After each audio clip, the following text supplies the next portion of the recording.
26th दशकम् इन्द्रद्युम्नः पाण्ड्यखण्डादिराजः त्वद्भक्तात्मा चन्दनाद्रौ कदाचित् त्वत्सेवायां मग्नधीरालुलोके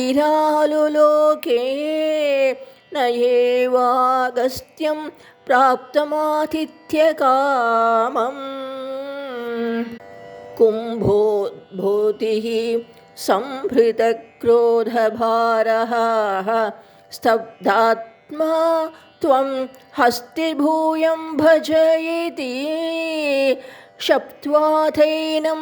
प्रत्यगात्सोऽपि लेभे हस्तीन्द्रत्वं त्वत्स्मृति व्यक्तिधायम् दुग्धाम्बोधेः मध्यभाजी त्रिकूटेः क्रीडञ्चैले यूथपोऽयं वशाभिः सर्वान् जन्तून् अत्यवर्तिष्ठशक्त्या त्वद्भक्तानां कुत्र नोत्कर्षलाभः स्वेन स्थेम्ना दिव्यदेहत्वशक्त्या सोऽयं खेदान् अप्रजाना कदाचित् शैलप्रान्ते घर्मदान्तः सरस्यां यूथैः सार्धं त्वत्प्रणोन्नोभिरेमे हुहुस्तावत् देवलस्यापि शापात् ग्राही भूतः तज्जले वर्तमानः जग्राहैनं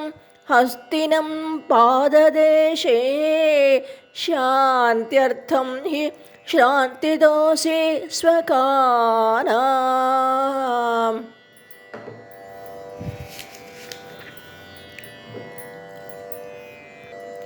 त्वत्सेवायाः वैभवात् दुर्निरोधं युध्यन्तं तं वत्सराणां सहस्रं प्राप्ते काले त्वत्पदैकाग्रसिद्ध्यै नक्राक्रान्तं हस्तिवर्यं व्यधास्त्वम् आर्तिव्यक्त प्राक्तनज्ञानभक्तिः शुण्डोत्क्षिप्तैः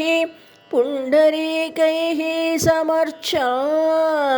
पूर्वाभ्यस्तं निर्विशेषात्मनिष्ठं स्तोत्रश्रेष्ठं सः अल्वगादित् परात्मा श्रुत्वा स्तोत्रं निर्गुणस्थं समस्तं ब्रह्मेशाध्यैः नाहम् इति अप्रयाते सर्वात्मा त्वं भूरि कारुण्यवेगात् ताक्ष्यारूढः प्रेक्षितो भूः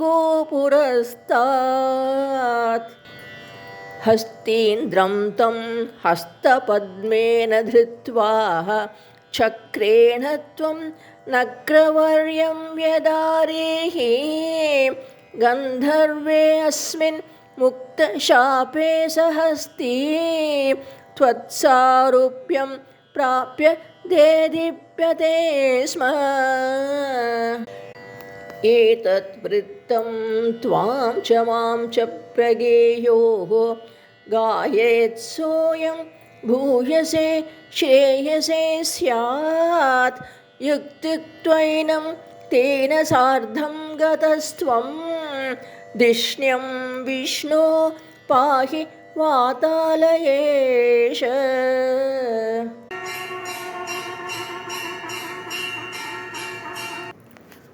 27th दशकम् दुर्वासाः सुरवनिताप्त दिव्यमाल्यं शक्राय स्वयम् उपदाय तत्र भूयः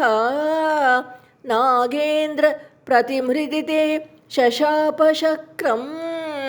काक्षान्तिः त्वत् इदितर देवतांशजानाम् शापेन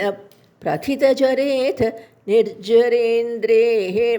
देवेषु अपि असुरजितेषु निष्प्रभेषु शर्वाद्याः